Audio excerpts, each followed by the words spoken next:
The night my marriage ended, my husband was reading box scores on his phone, while I was on page 312. I know because I glanced at the clock 11:14 p.m. and then I glanced at him and then I looked back at my manuscript because the paragraph I was working on had a sentence that wasn't landing, and I needed it to land. It was the kind of sentence that either becomes the reason a reader stays up until 3 a.m. or the reason they put the book down and never come back. I was trying to make it the first kind. I had been trying to make it the first kind for about 40 minutes. I had a cup of tea on the desk that had gone cold an hour ago. The lamp threw a warm circle over the keyboard and nothing else. Outside the spare room window, the street was the specific silence of a Tuesday night. A car passing once, then nothing. I was aware of all of it in the peripheral way you are aware of your surroundings when what you are actually doing is listening to a sentence inside your own head, turning it over, adjusting the pressure of each word until the weight is right. That's when he said it. He didn't look up from his phone. He didn't raise his voice. He said it the way someone reads a weather report, mildly, informatively, with zero awareness that the words were a grenade. "You know this isn't going to go anywhere, right?" I said nothing. My cursor blinked. "The writing thing. I'm not trying to be cruel. I just think you should hear it from someone who cares about you." He set the phone face down on his chest. "Publishing is dead. And the stuff you write, literary fiction, whatever you want to call it, nobody buys that. It's a hobby, Celeste. A really expensive, time-consuming hobby that's starting to affect this family." I saved the document. "We could use that time," he said. "That's all I'm saying." I closed the laptop. He was asleep by 11:30.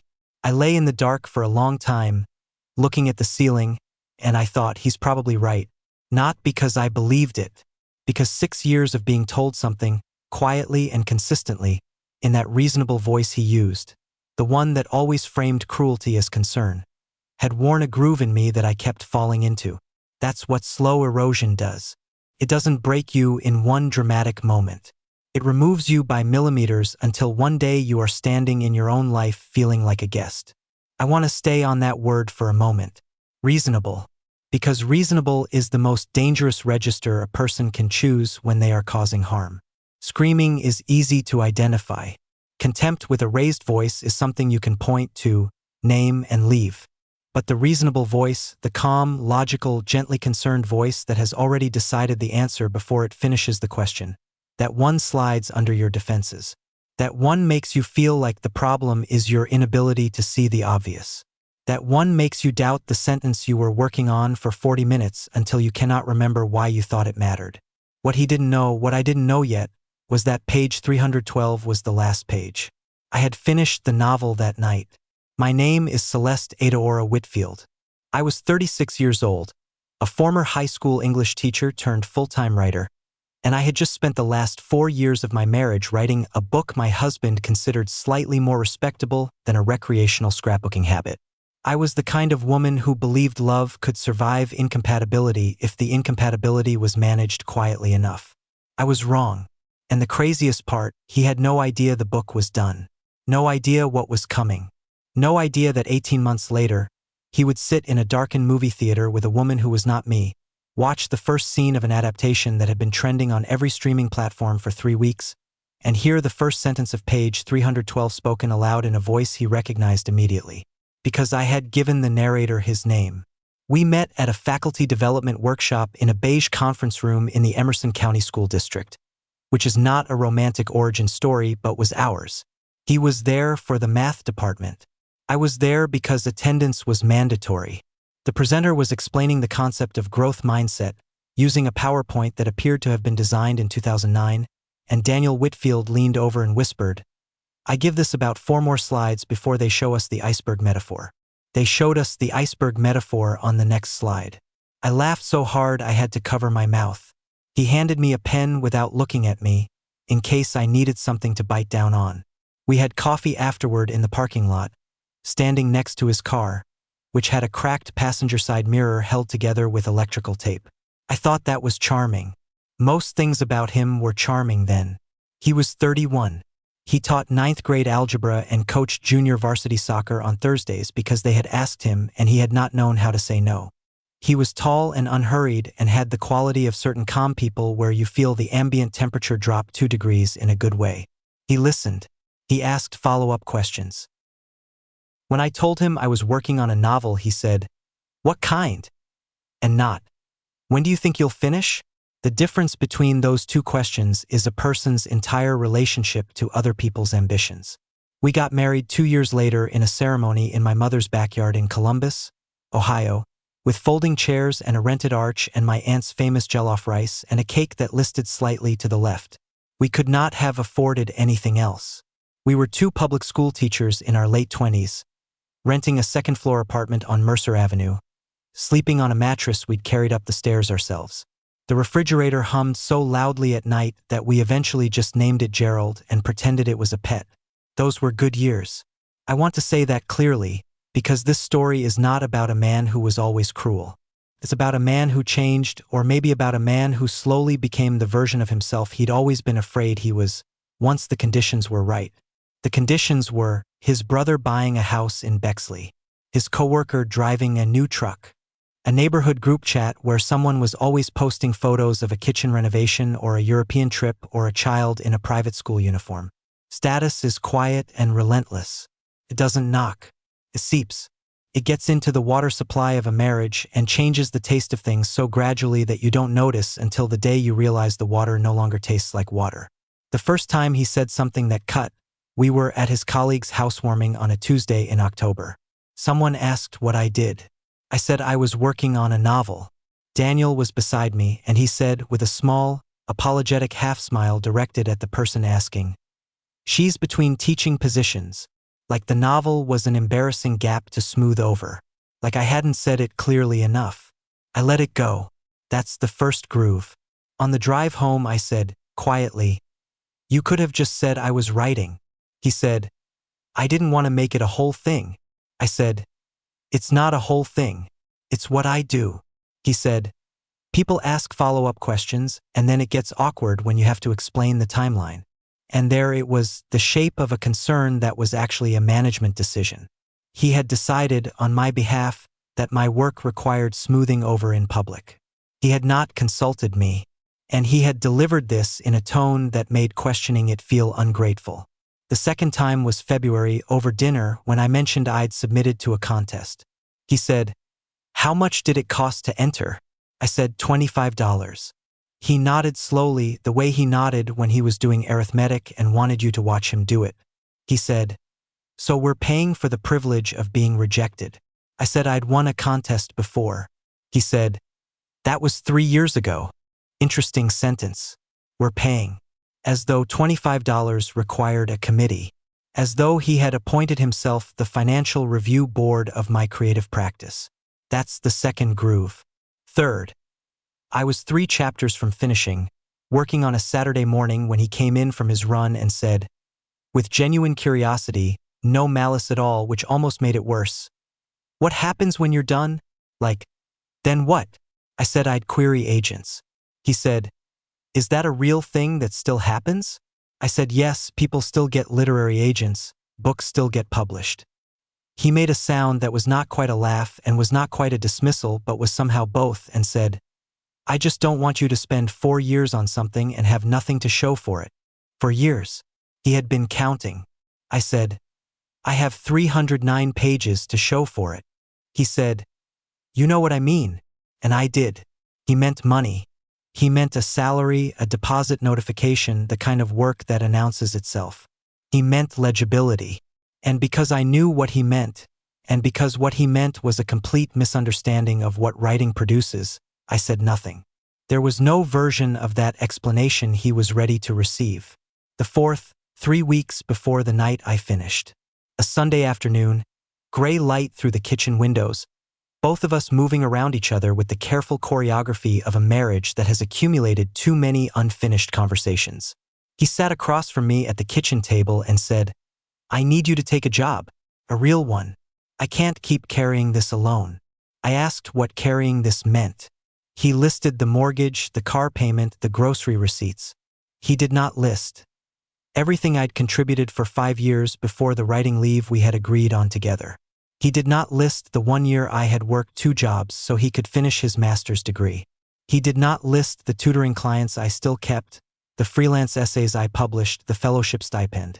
He listed the mortgage, the car payment, the grocery receipts. I almost listed the other things. I had the words ready at the edge of my teeth. Instead I said, "Okay, I hear you," and he nodded and picked up his phone, and that was the conversation. Here is what I have learned since.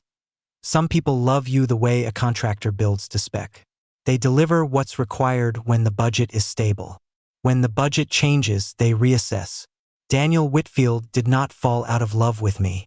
He fell out of belief in me. Those are not the same thing, but they feel identical from the inside. And the cruelest part is that it was real when conditions were good. It simply had a clause he'd never disclosed. It was contingent on a version of you that fit inside a frame he could recognize and explain. When you stopped fitting, the love didn't vanish. It became administrative. He told me he wanted a divorce on a Wednesday morning in early March. Not the night I finished the novel. Not after one of the 4 conversations I just described. After a version of 100 small Wednesday mornings that had accumulated into a verdict he'd apparently been composing for some time. He came into the kitchen while I was making coffee.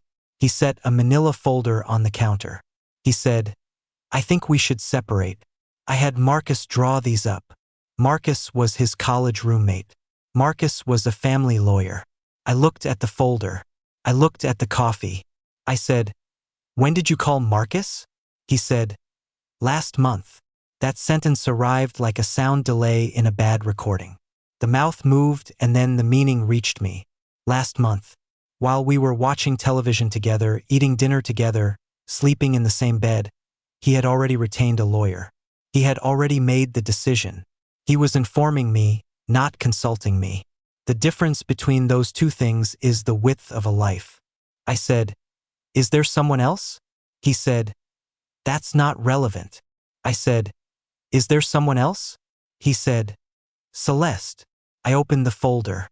He was proposing I take the furniture in the spare room, mostly book boxes and my writing desk, and vacate within 30 days. The mortgage on the house in Westerville was in both names, but he was proposing to buy me out at current assessment, which was below market by a figure I would later understand was intentional.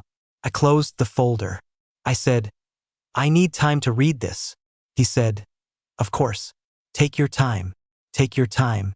Interesting choice of phrase from a man who had spent 4 years suggesting I did not have the right to take mine. I took 3 days. I called my friend Nadia, who was a paralegal, and she read every page and said in a flat voice, "He had help with this." She meant the clause about my non-income generating activities during the marriage. That phrase specifically had been deliberate. Non-income generating activities. Interesting choice of language. Because activity implies motion without result. It erases 4 years of daily work, 312 pages of finished prose, 5 published essays, 3 short story prizes, 1 teaching fellowship, and a completed manuscript sitting in a drawer. An activity, like I had been knitting, like the thing I had been doing every morning at 5:30 and every night after 10 was the kind of labor that leaves no mark on the world. The public part happened at his school's spring social, which I attended because we were still technically married, and because I didn't know yet that he'd told his colleagues first. I knew when we walked in, and a woman named Priya, who had never once spoken to me directly in 3 years of school functions, gave Daniel a full, warm hug and then looked at me with the specific, slightly too steady expression that people wear when they know your business and are performing the act of not knowing it. Her smile stayed 2 seconds longer than a normal smile. That's how you can tell. A genuine smile exits naturally. A managed one has to be released. I knew more when his friend Chris made a joke about making fresh starts, and Daniel laughed and touched the arm of a woman beside him. Small, pretty, medical scrubs lanyard around her neck even though she was at a cocktail party, and introduced her as Becca, a friend from the gym. She was not a friend from the gym. She knew the details of our property settlement. She mentioned innocently to the person beside her that it was so hard to know how to split things fairly when finances have been so one-sided. She didn't look at me. She didn't need to. The sentence was aimed. It traveled across a room full of people holding wine glasses and landed exactly where it was designed to land. What I felt in that moment was not rage. People expect rage, and the truth is more complicated. What I felt was a kind of terrible clarity. The pieces arranged themselves, the folder on the counter, the lawyer called in January, this woman with her lanyard and her careful sentence. And what I understood was that I had been the last to know the story of my own marriage. Everyone in this room had been updated before me. I had been the subject of other people's conversations for weeks, and I had been going about my life writing sentences and querying agents and sleeping next to a man who had already, in every meaningful way, left. I stood next to the vegetable platter for 12 minutes and did not cry and did not make a scene. I said to Daniel, quietly, that I was going to take an Uber home. He said, with genuine surprise, "Already?" And I thought, there it is. Not cruelty. Obliviousness. He had rearranged his life and expected me to arrange myself in the new space he'd left me. I took the Uber. I did not cry. I went home to a house that would not be mine in 30 days, sat at the writing desk in the spare room, opened my laptop, and sent the manuscript to 3 literary agents. Just like that. Page 1 through 312. Subject line, query, the weight of your name. If you've ever been dismissed by someone who was supposed to believe in you, someone you built your whole daily life around, type "I've been there" in the comments and subscribe, because the next part of this story is exactly why I chose to tell it. I left the house on a Thursday in April with 2 suitcases, my writing desk disassembled in the trunk of my car, and a coffee maker I'd bought at a Goodwill on Cascade Road for $4. I drove to a furnished studio in the Linwood neighborhood that cost $710 a month and had a window that overlooked a wall. I did not hear the laugh through a window, but I heard, through the shared wall, my neighbor's television. A late-night show, audience applause, a voice rising into a joke, and it was such a specific kind of loneliness that I sat on the floor between my boxes and gave myself until midnight to feel it completely. Then I opened the laptop. The studio had a radiator that smelled like heated rust and a bathroom light that buzzed on a 2-second delay. You'd flick the switch and stand in the dark for a beat, and then it would arrive. I started to think of those 2 seconds as a metaphor and then stopped myself, because if I was narrating my own bathroom fixtures, I was in worse shape than I'd admitted. I had $2,214 in my checking account. The next deposit, a small annual literary prize, was 11 weeks away and was $500. My half of the mortgage buyout would take, according to Nadia, between 60 and 90 days. Until then, $2,214 and 11 weeks and a window that overlooked a wall. I applied for substitute teaching positions in 3 districts.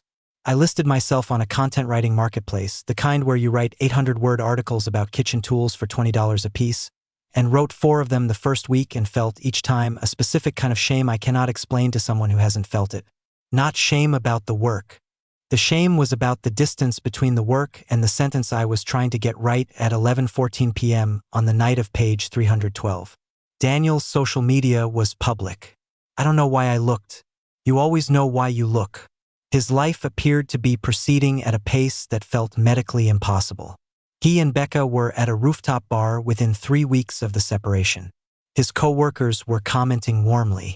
His brother left a fire emoji under a photo of a new truck. I posted nothing. My Instagram had not been updated in 4 months. I had a bathroom light with a 2-second delay. My friend Nadia called every Thursday. Not to check in, to bring food physically in containers, because she said checking in felt insufficient and food was evidence. She would sit on my floor among the boxes I'd never fully unpacked, refuse to talk about Daniel, and ask, specifically and seriously, about the manuscript. Had I heard back? What was the query tracker showing? Did I want her to read the first chapter again? She had read the first chapter 11 times. She read it the way people read things they believe in, not charitably, but with attention. She caught things. She once sent me a voice note at 11:30 on a Sunday about one paragraph in chapter 7 that she thought was the best thing I'd ever written. That is not what a loyal friend does. That is what a reader does. In week 6, I got a rejection. Polite, short. Not the right fit at this time. I printed it and taped it to the brick wall above the writing desk, the way writers are told to do. I looked at it for 45 seconds and felt absolutely nothing about the advice column logic of the gesture. Then I opened the laptop and queried for more agents. That was the 1 hour. I gave myself until midnight to feel whatever needed to be felt. At midnight, I went back to work. Not because I was brave. Because the alternative was deciding that Daniel Whitfield's assessment of my life was correct. And that was a sentence I was not prepared to live inside. Some things you refuse not because you have evidence against them, but because the refusal itself is the only self you have left. Nadia brought soup that Thursday. She said, "The manuscript is extraordinary, Celeste. I've been saying that since chapter 3. I said, "You've also eaten mediocre soup at this restaurant 3 times and kept calling it extraordinary." She said, "The soup is different. The manuscript I'm right about." 2 more rejections arrived in weeks 7 and 8. I printed them both. I taped them to the wall. The wall was beginning to look like a document, a record of the process, not the failure, that's what I told myself, and by week 9 I had almost started to believe it.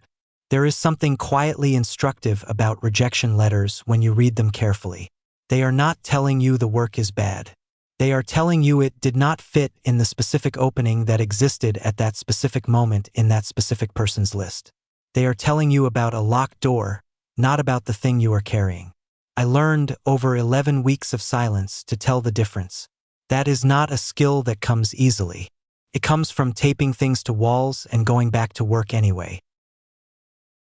And just when I thought the silence was permanent, when I had settled into the $710 room and the $20 articles as a kind of weather system I would simply live inside, something happened at 7 a.m. on a Tuesday in October that I almost didn't see because my phone had been on Do Not Disturb. An email from a literary agency in New York. Subject line, "The weight of your name following up." I read it 3 times. I sat on the edge of my bed. I read it 3 more times. They were offering representation. And they were not the only ones who had responded. Buried in my query tracker were 2 more partial requests and a full manuscript request from an agent whose client list I had stared at on slow nights like it was a photograph of somewhere I would never be allowed to go. I texted Nadia 1 word. "Call me." She called in 4 minutes. I read her the email. There was a silence, and then she said, in a voice that was very carefully controlled, I told you from chapter 3. I was still sitting on the edge of the bed. My $4 coffee maker was doing something it did every morning, a gurgle that sounded faintly like a question. I looked at it. I said out loud to no one, "Okay." Then I wrote back. Her name was Georgina Holt, and she had been an agent at Meridian Literary for 11 years. She had a voice like someone who had been in enough rooms that she no longer needed to perform confidence. It was just her operating temperature, steady and unhurried. She called 2 days after the email. I took the call standing at the window that overlooked the wall, which felt appropriate. I had spent months looking at that wall. It seemed right that the call that changed everything should happen while I was still looking at it. She said, "I read The Weight of Your Name in 2 sittings. I don't do that. I want to represent you." I said, "Okay." She waited to see if I would say more. I didn't. She said, "You're not excited." I said, "I am. I've been waiting a long time to hear this, and now that it's here, I don't know what my face is supposed to do." She laughed. A real one, short and sudden. She said, "That's the right answer. Let me tell you what happens next."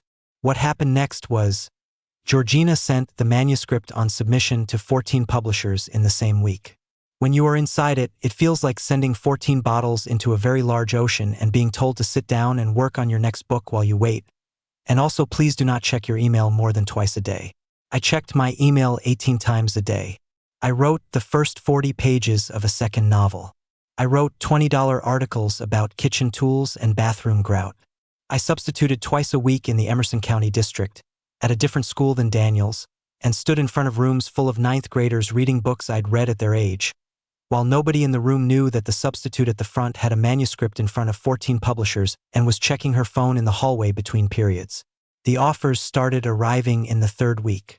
Not 1, 3, then a 5th on a Thursday afternoon when Georgina called while I was in the parking lot of a grocery store with a bag of oranges and $43 left in the checking account until Friday, and she said, "There is going to be an auction. An auction. Multiple publishers bidding against each other for the right to publish your book."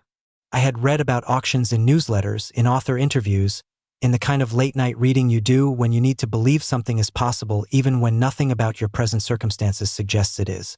Now Georgina was saying the word, and I was standing next to my car on Arbor Lane holding a bag of oranges, and I did not know what to do with my hands. I drove home. I called Nadia. I said, "There's going to be an auction." She screamed.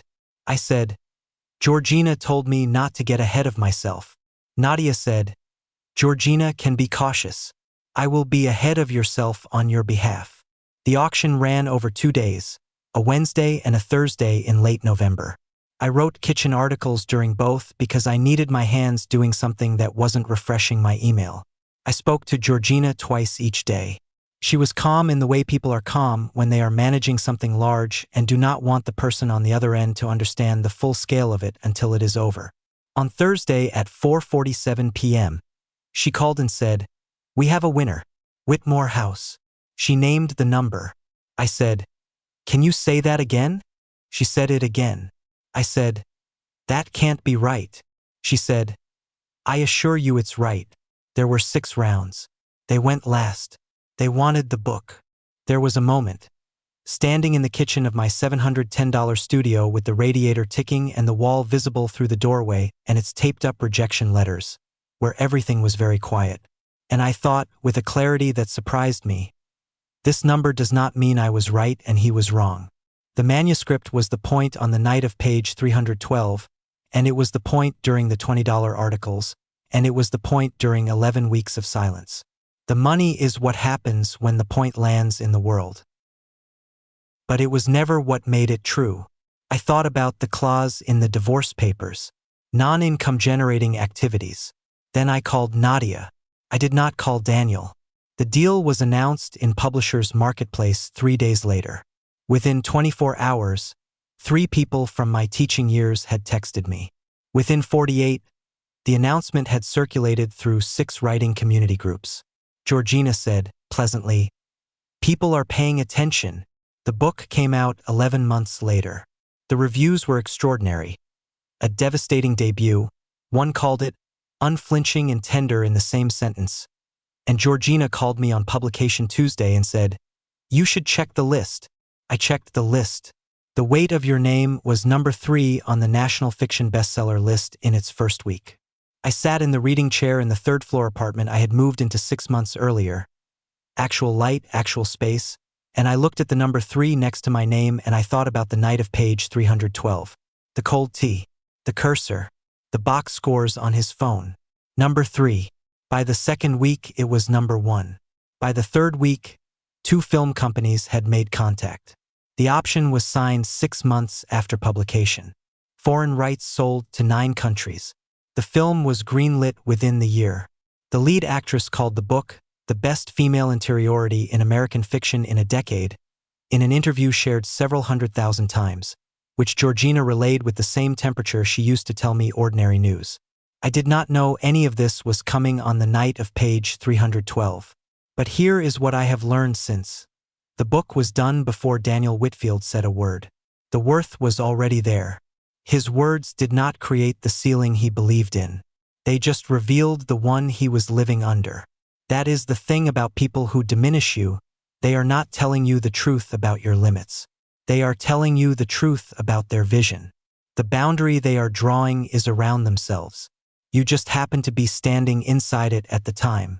Before I tell you exactly what happened the night he went to see the movie, if you believe a person's value is not determined by whoever happens to be watching them at the time, subscribe.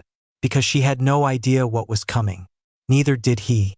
The movie opened on a Friday. I know exactly how I spent that Friday. I was in Edinburgh for a literary festival, having dinner with my British editor at a small restaurant near the festival grounds with candles on the tables and a menu written on a chalkboard. We were talking about the second novel. My phone was face down on the table because I had decided, in Edinburgh, that I was allowed to be present. Then it began vibrating with a rhythm that meant more than one person was trying to reach me at the same time. Texts from Nadia. Then Georgina. Then a novelist I knew through the festival circuit who sent only a screenshot and the words, "Oh my God." The screenshot was from a thread posted by someone who had seen the opening night screening, who had written in lowercase exactly 7 words now being shared faster than anything I could track. The narrator in this movie has her ex-husband's name. This was true. I had not hidden it.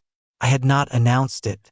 The character's name, the small, oblivious, reasonable-voiced narrator of the inner chapter, was Daniel. Common enough name. I had not changed it because I had not needed to. I had turned him into a character, and characters are protected by the alchemy of fiction. The name Daniel was not a confession. It was a dedication in invisible ink. But the internet does not traffic in nuance. The internet found it in 2 hours. What I did not know, sitting in Edinburgh, was that Daniel Whitfield was at that same opening night screening. Not at my showing, I was in Scotland, but at the Crestview Cinema on Fairlane Boulevard in the suburb where he now lived. He was there with Becca. It was their version of a date night, something she had suggested because the reviews were everywhere. He had agreed because the title had been in the news and he was, as he later put it to his brother, a little curious. He did not know it was my book. He had not read the publisher's marketplace announcement. He had not been in the writing community groups. He had a system, I learned later, of not searching my name, not out of cruelty but the particular avoidance of someone who has made a decision and does not want to audit it. When the lights went down, he was eating popcorn and checking his phone. The opening scene of the film is taken, nearly verbatim, from page 312. A woman at a desk late at night, a cursor blinking. A man nearby, reading something on his phone. The woman pauses, looks at the clock. The filmmaker had kept the time, 11:14 p.m. Looks at the man, looks back at the screen. And then the man says, without looking up, "You know this isn't going to go anywhere, right?" The woman who told me what happened next was named Teresa. She had been sitting 3 rows behind them with her sister.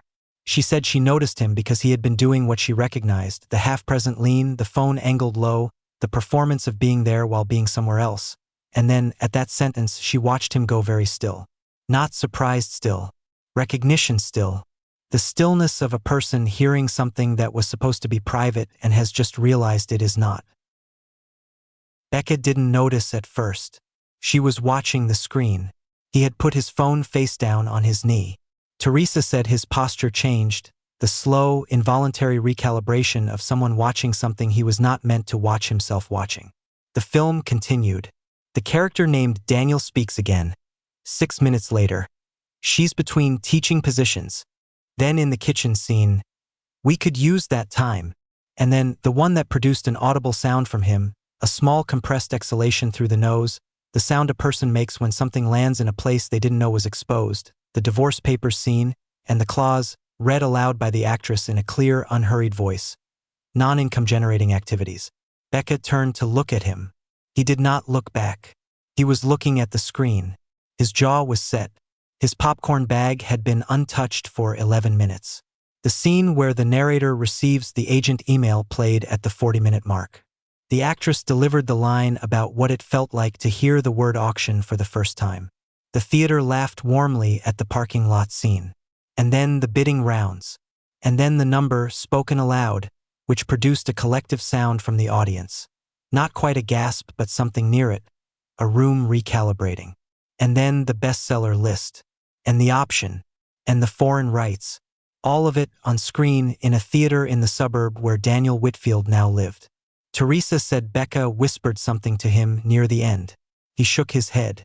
During the scene where the narrator reflects on the non-income generating clause and allows herself, finally, one quiet laugh, Becca's hand was on his arm. He gently, almost imperceptibly, moved his arm away. Not rejection. The way you move from contact when you are inside something that requires everything and you cannot afford to be touched right now. After the credits, he sat while Becca stood. Teresa lingered near the exit. She heard Becca say, "Did you know her?" He said, "We were married." Becca said nothing. The lights came up. The theater emptied. He left without staying for the post-credit scene. The thread grew through the night. By midnight, my name was trending in 3 writing communities and 2 general spaces, and the conversation had shifted from the narrator has her ex-husband's name to something larger, about what it means to dismiss someone's work, about the cost of the reasonable voice, about what the Daniel character represented to readers who recognized him. Not the specific man. The archetype. Every person who had ever been told their work was a hobby in a tone that expected gratitude for the honesty. Georgina texted me at 1 a.m. Edinburgh time. You should probably know there's a conversation happening. Nothing concerning. I'll brief you tomorrow. I put the phone down and looked at the low candles. My editor had long since said good night. I sat alone in the restaurant and thought about the night of page 312 in a specific way, not about what came after it, but about the moment itself. The cold tea, the lamp, the cursor, the sentence that wasn't landing and then did. The book was always going to be what it was. It didn't need an audience to be worth finishing. But the audience helped. And sitting alone in that Edinburgh restaurant with the candles burning low, I felt something I want to try to describe accurately because I think it matters. It was not triumph. It was not vindication. It was something quieter than both of those. The feeling of a thing having arrived at its right place after a long journey through the wrong ones. The feeling of a sentence that finally lands. That's the only way I know how to say it. The sentence landed. He texted first. Not that night. Not the next day. 11 days after the opening, on a Sunday at 2:14 in the afternoon. I was home, back from Edinburgh, sitting in the reading chair with a cup of tea that was still warm. My phone showed his name. The text said, I saw the film. Can we talk? I looked at the message for a moment. Then I put the phone down and finished the chapter one was reading. I replied 2 days later, yes. Coffee. Public place. Tuesday. We met at a cafe on Birch Street. He was already there when I arrived, at a table near the window. He looked not diminished exactly but recalibrated. The look of a person who has been made to understand something about themselves and is still deciding what to do with it. He had not taken his coat off, as though he wasn't sure he had permission to stay. He stood when I came in. I said, Sit down, Daniel. He sat. I ordered coffee. Neither of us spoke for a moment, and then he said, I want to apologize. I said, Okay. He said, I mean a real one. Not a, I'm sorry you were hurt. An actual one. I waited. People who want to apologize correctly need space to get there without being interrupted. Interrupting an apology is a way of taking it from the person who owes it to you. I had waited 11 days for this conversation. I could wait another 60 seconds. He said, I undermined your work, consistently, for years. I dressed it up as practicality and concern, and I think I even believed that's what it was. But when I watched that film, he stopped. He looked at the table, then back at me. I heard my own voice, not a version of it. My actual voice. The specific rhythm of the way I said things. The way I held concern in front of cruelty so that neither of us had to call it what it was. And I understood that I had spent a long time making you smaller because it was easier than dealing with what it meant that you were bigger. I said nothing. He continued. The dinner party line. She's between teaching positions. I told myself I was protecting you from an awkward conversation. I think what I was doing was protecting myself from explaining why my wife's work didn't look like work to me. And the reason it didn't look like work is because I had already decided, somewhere early without examining it, that work produces a paycheck and everything else is optional. That framework was mine. Came from my family, from the way I was raised. It was not your framework. But I applied it to you anyway, as though my limits were objective facts. I said, That's the most self-aware thing I've ever heard you say. He said, I had 11 days. I looked at him. He was sincere. I want to record that because sincerity matters when it arrives, even late. He was not performing remorse. He was not managing my reaction. He was a person who had sat in a movie theater and watched himself rendered in someone else's craft, seen the architecture of his own behavior from the outside, and had not liked the structure. I said, I forgive you. He exhaled, the specific exhale of a person releasing something they have been holding for 11 days. I said, But I need you to understand something. The forgiveness and the marriage are two completely separate things. One is possible. One isn't. He said, I know. I said, I don't think you spent those years trying to hurt me. I think you stopped believing in me. And the thing about that, I picked up my coffee. The thing about that is that I almost stopped believing in myself. Not because of one conversation, because of the accumulation, because reasonable voices are hard to argue with, and after enough of them you stop trying and start asking whether they might be right. That's the part I'm still working through. Not the money, not the film. The part where your voice replaced my own for long enough that I had to learn to hear myself again. That took longer than the auction. He was quiet, looking at me with an expression I recognized from a long time ago, the parking lot expression, the one that meant he was actually listening. He said, "That's the word autopsy scene. Act 2. I said, "Yes." He was quiet a moment longer.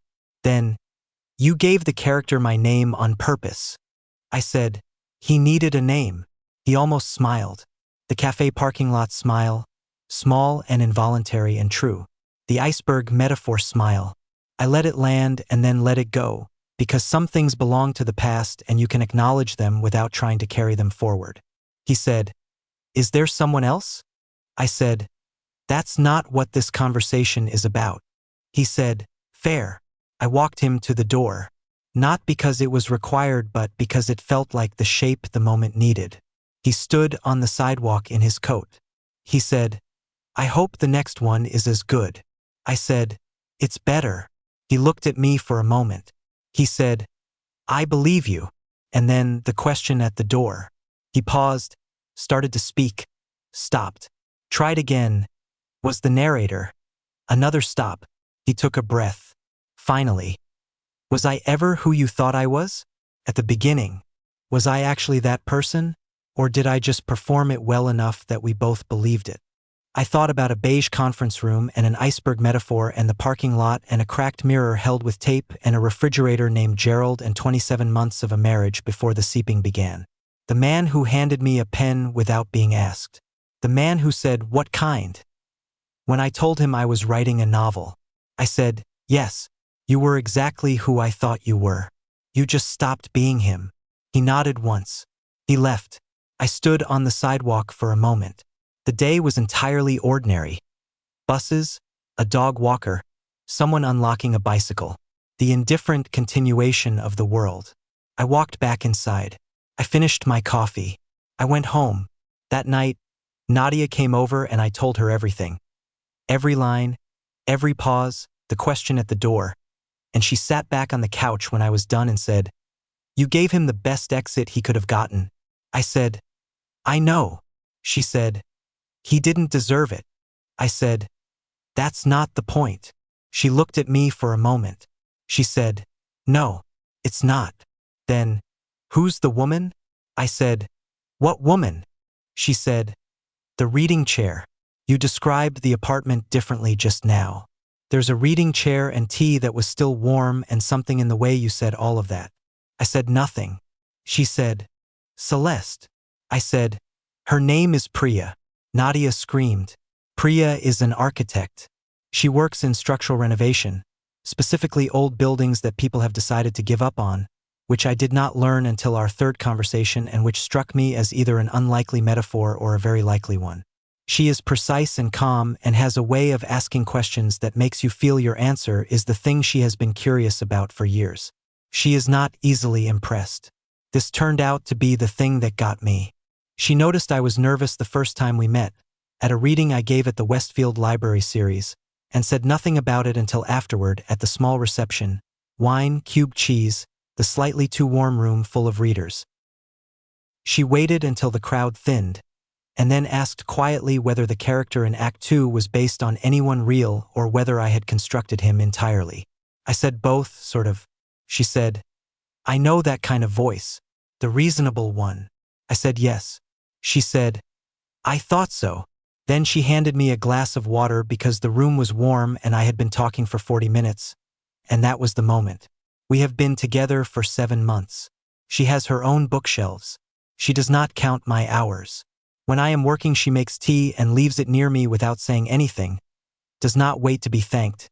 Does not use the act of leaving tea as an opportunity to check in on my productivity. She leaves the tea. She leaves. That is the entire gesture. It is, I have decided, the most useful and loving thing one person can do for another person who writes. My second novel is finished. It is, as I told Daniel on the sidewalk on Birch Street, better. I live in a third-floor apartment with actual light, a reading chair, a coffee maker that does not gurgle like a question, and a cat named Gerald, named after a refrigerator I once owned on Mercer Avenue, for reasons only Nadia knows and finds inexplicably hilarious every single time. I am 39 years old. I am not the woman who sat in the dark on the night of page 312 and let a reasonable voice tell her that a finished novel was a non-income generating activity. I am not completely free of that woman either. She is in the work. She is in the second novel more than I intended, her stubbornness, her patience, her tendency to absorb more than is wise for longer than is healthy. Some things don't leave you. They just change register. They become material. Here is what I actually won. Not the auction, though I am grateful. Not the film, though I am proud of it. Not the bestseller list or the foreign rights or the Edinburgh dinner with the low candles. What I won was the moment I sent the manuscript at 11:47 p.m. with a glass of water on the desk and no audience. When I pressed send for no reason except that I had finished a thing and it was time for it to exist in the world. That moment did not require validation. It was not conditional on outcome. It did not care what the auction did or didn't do. It was complete in itself, at 11:47 p.m., in a house that would not be mine in 30 days, at a desk that had just been named a non-income generating asset, in a marriage that was already over. That moment was mine. It still is. The money revealed what he was willing to lose. The work revealed who I had been all along. Patience is not the absence of ambition. It is ambition that trusts its own timeline. Some people's belief in you has an expiration date. Your belief in yourself cannot. The quietest kind of courage is finishing the thing when no one thinks you should. The door that closed made the window visible. Lesson of this story: a person's worth does not require a witness. Celeste Whitfield finished a novel in a spare room while her husband planned a divorce, and the worth of the work was identical on both sides of the auction. What changed was not the manuscript. It was the room the manuscript was allowed to enter. Loyalty should not be a performance review. Support should not be conditional on early evidence of return. The people who leave you in the building phase do not get credit for the finished structure. But they do sometimes sit in the audience. And there is a particular peace, quiet, complete, unhurried, in knowing that the work was always going to be what it was. That it did not need to be believed in by the right people in order to be true. You just had to stay in the room long enough to finish it. The room with the rust-smelling radiator and the 2-second light and the brick wall and the rejection letters taped in a row. You had to stay in that room. And you did. Would you have given him that cafe conversation? Or would walking away without a word have been the right choice? Tell me in the comments.